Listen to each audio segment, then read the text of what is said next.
You're walking through Target on a Tuesday morning. The red carts, the clean aisles, the Starbucks near the entrance. Target feels different, curated, aspirational. Like shopping there means making better choices for your family. The Good and Gather section catches your eye. Clean packaging, words like protein, organic, wholesome.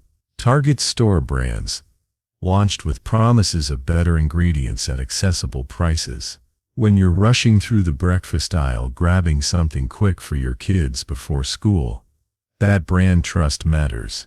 But here's what most Target shoppers don't do. They don't flip those packages over and read the nutrition facts. They trust the front label. They trust that Target wouldn't sell them something that looks healthy but isn't. The gap between what those breakfast products promise on the front and what the labels reveal on the back is what this investigation is about. We examined 8 popular breakfast items. Parents grab at Target. Products marketed to families with health-forward branding and premium positioning. We read every ingredient list and analyzed every nutrition facts panel. What we found isn't illegal. Every product meets FDA requirements. But legal compliance and transparent marketing are two different things. Let's start with Good and Gather protein granola. The package is clean and modern. The word protein appears prominently. For parents trying to give their kids more protein at breakfast, this looks like the right choice. A 2/3 cup serving contains 6 grams of protein. That's 1 egg's worth.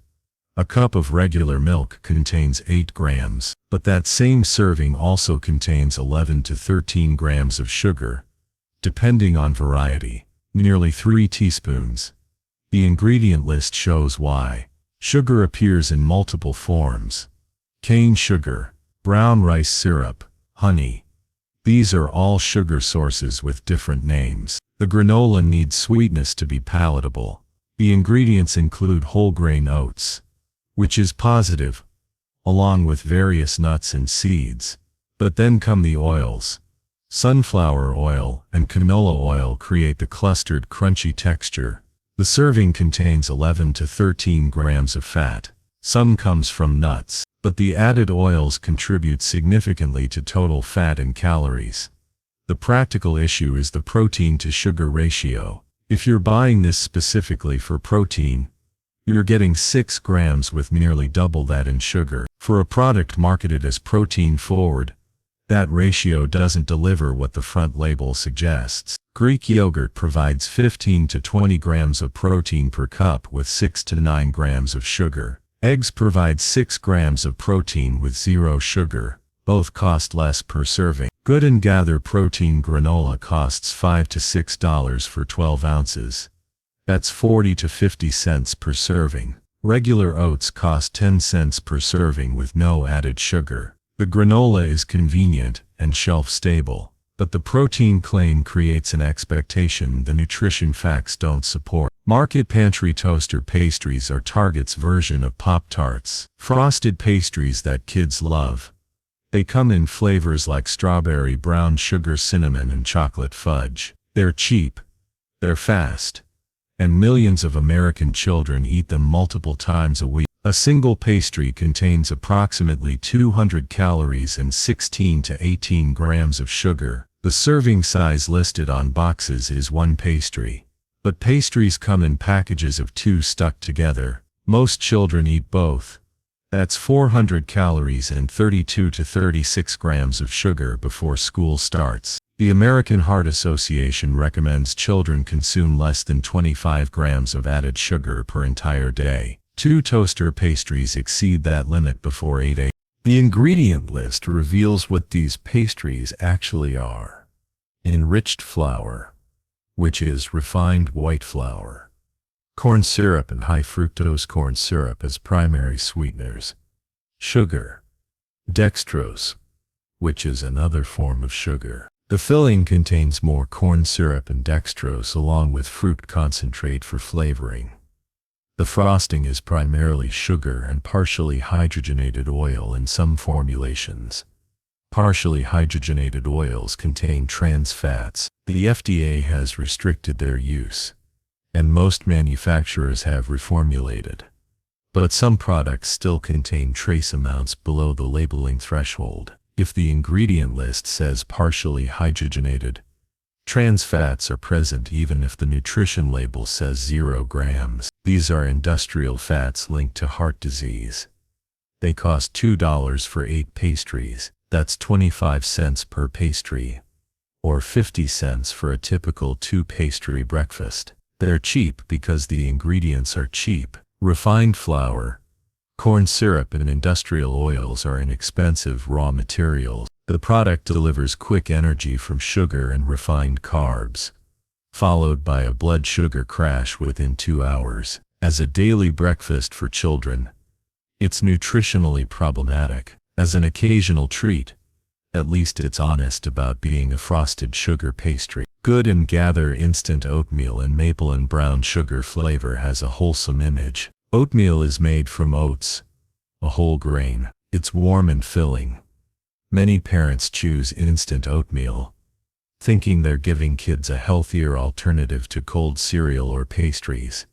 Here's what one packet contains: 160 calories, 3 grams of fiber, 4 grams of protein, and 12 grams of sugar. 12 grams of added sugar in a single packet, 3 teaspoons. The entire packet weighs 43 grams, which means roughly 28% of the product by weight is sugar. Compare that to plain instant oatmeal or old-fashioned oats. Plain oats contain 0 added sugar. They have natural sweetness from the grain, about 1 gram of naturally occurring sugar per serving. If you make plain oatmeal and add a teaspoon of maple syrup yourself, you're adding 4 to 5 grams of sugar. That's less than half what's in the flavored packet, and you control exactly how much sweetness goes in. The ingredient list shows whole grain oats, which is good, followed by sugar, natural flavors, salt, gargum, and caramel color. The sugar is added during manufacturing. The natural flavors are proprietary compounds designed to mimic maple taste. The caramel color makes the oatmeal look rich. None of these additives are necessary to make oatmeal. They're added to create a product that requires no additional ingredients and tastes sweet enough for children to eat without complaint. The practical problem is that parents buy flavored instant oatmeal thinking it's a healthy compromise. It's oats, which are good for you. It's warm and filling. It's better than toaster pastries, and all of that is true in comparison. But it's still delivering significant sugar that wouldn't exist if you made oatmeal from scratch and controlled the sweeteners yourself. Good and Gather instant oatmeal costs $4 for 10 packets. That's 40 cents per serving. Plain oats cost 10 cents per serving. The flavored instant version costs 4 times more and delivers 3 times the sugar. You're paying for convenience and added sugar. Favorite Day blueberry muffins.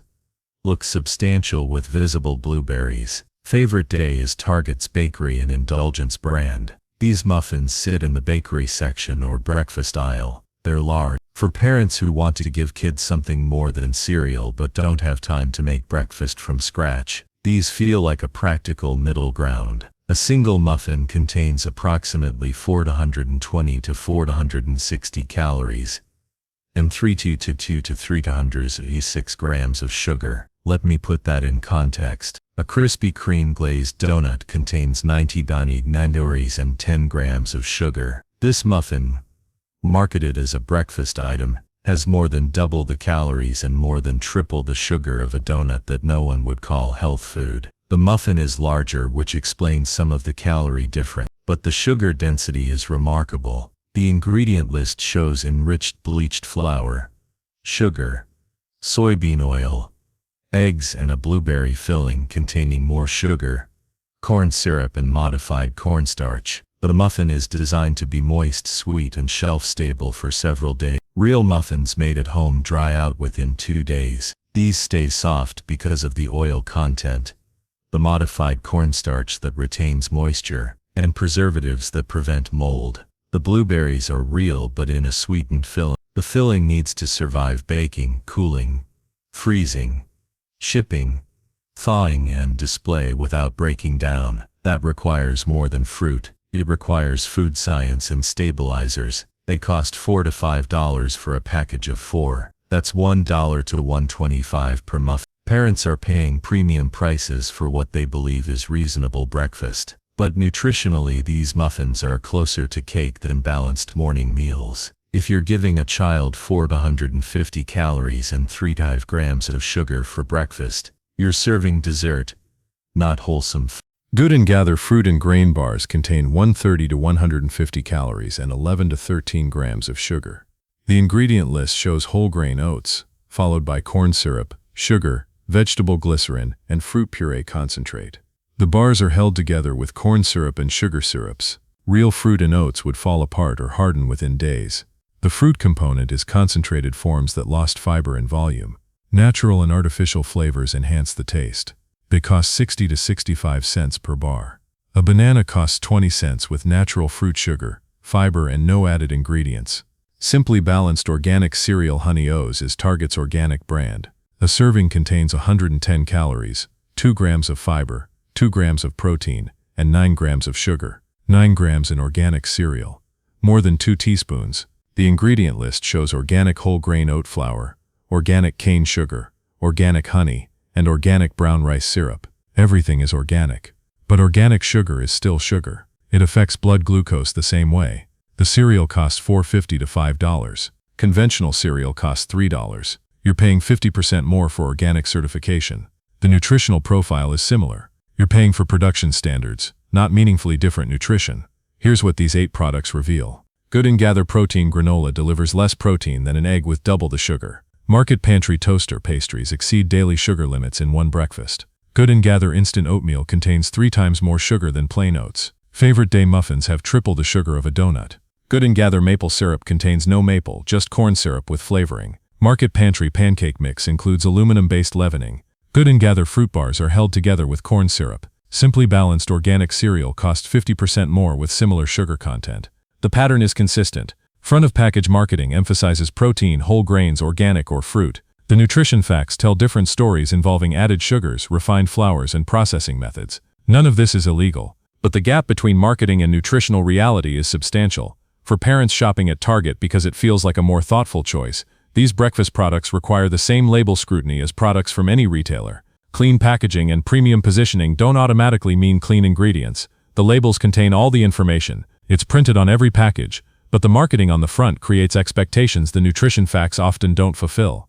If you're buying these products aware of what's in them and deciding convenience justifies the compromises, that's informed decision-making.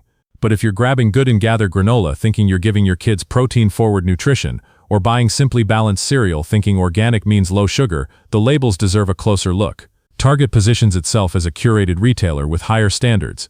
That positioning is effective marketing. The products themselves aren't dramatically different from what you'd find anywhere else. They just come in better packaging with more carefully chosen brand names.